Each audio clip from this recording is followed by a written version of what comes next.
what's going on, y'all? T-Bob here. And Jake as well. And you're about to watch a little OTB LSU. We're going to give you all the latest, greatest between LSU football, baseball, women's basketball, softball, and everything in between. Bottom line, if you want to talk Tigers, keep it locked, subscribe, like it. Give me the, look up the Caden Durham touchdown from the end zone. Because this is one of my favorite. Which one? He had three of them. The first one. The first one. The second and 22.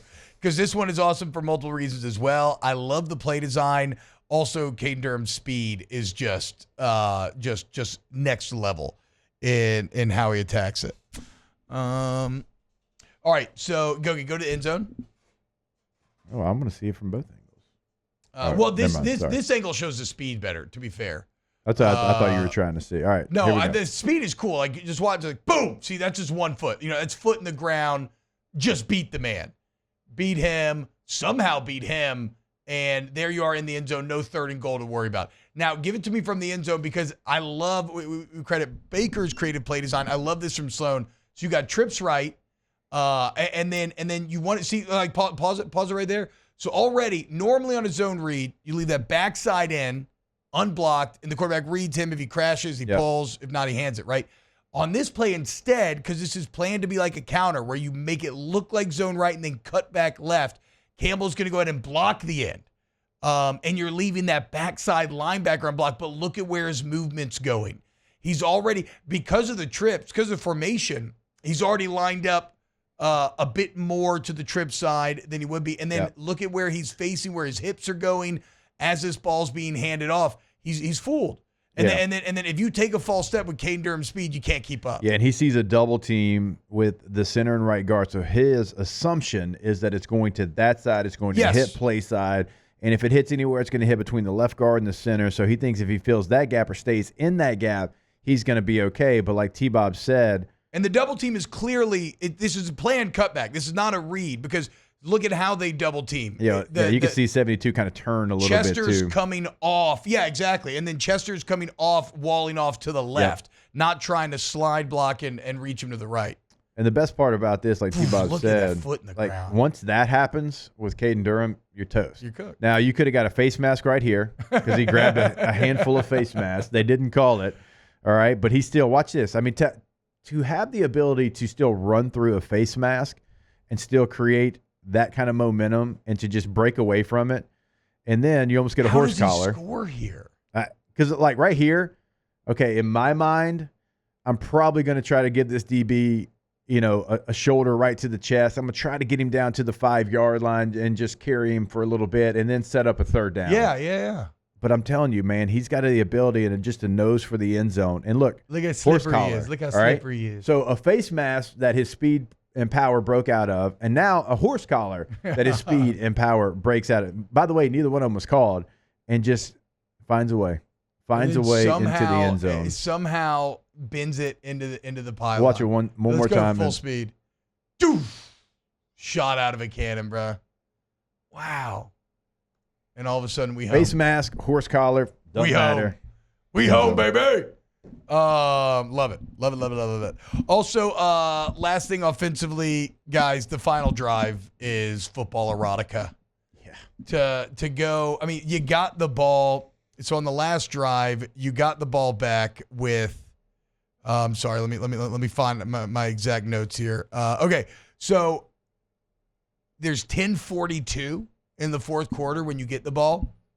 It ends 14 plays, 80 yards. 2 minutes and 20 seconds left on the clock when you score. Yep. 8:22 off the board in the fourth. You salted away, and you just ran it the entire time. Just run it. That's confident football right there, and you love to see it, dude. Love to see it. It's the best version that we have in football. Yeah. Is imposing your will on the other team. Telling the other team, I'm running the football. I know it. You know it. Walmart knows it here in this stadium, and there's not a damn thing that anybody can do about it. Nothing. Because we are going to be the aggressor, right? Yeah. We're the alpha. You are not. Yeah. I am grown. You're a child. It's oh, my gosh, I love it. I'm telling you, man, this is a fun film to break down. We got to talk about Trey'Dez Green, Jake. Can you give me a snap count? Because I thought Yeah, I thought his mentioned on the role was going to be broadcast, yeah. niche, and it was not. They were like, oh, no, he's a different skill set. Yeah. We are going to play him a lot, and we think we have an advantage. So, and I mentioned this on the broadcast multiple times because it surprised me too. I thought the same thing. I was like, okay, well, he's going to play more, but it's going to be in certain spots. Yeah. He played 3 plays against Ole Miss. Now, one of them was a touchdown, but he played 3 plays. In this game, he played 42 of the 81. Wow. So he played over half, a little over half of the plays. And it was noticeable, like, in the moments, like, all right, he's the third receiver right now. And I didn't noticeable, look on the screen. I mean, how can you miss him? He literally looks like cartoonish. DK Metcalf. Like it looks cartoonish how much bigger he is than every other football player on the film. I'm watching film last night. I'm like, guys, am I tripping? Like, this is weird looking, right? Like, this does not look normal. I didn't have time on the radio call just because things move so quick to explain this.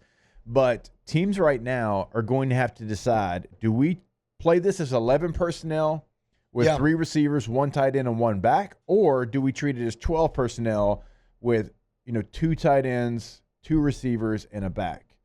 Because Green can do both, right? He can be a true F, and then Mason Taylor becomes that Y.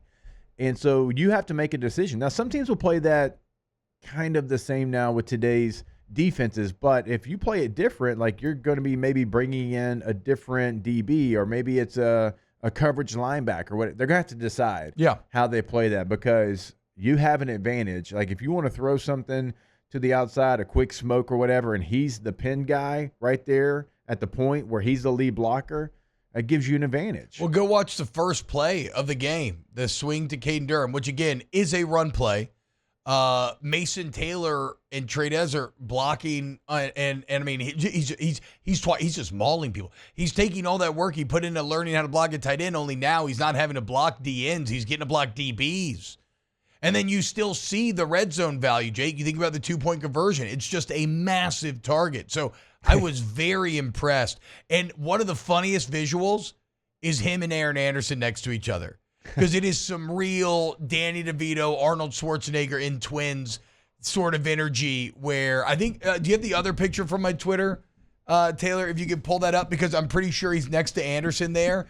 And that's another guy that we haven't mentioned yet that I wanted to get to in my notes, which is Aaron Anderson. Just, you take it for granted, he just continues to be automatic on third down or whenever you need to play. The Aaron Anderson zig route, Jake, is undefeated right now, which in real life, right, it's just like it's a great man beater.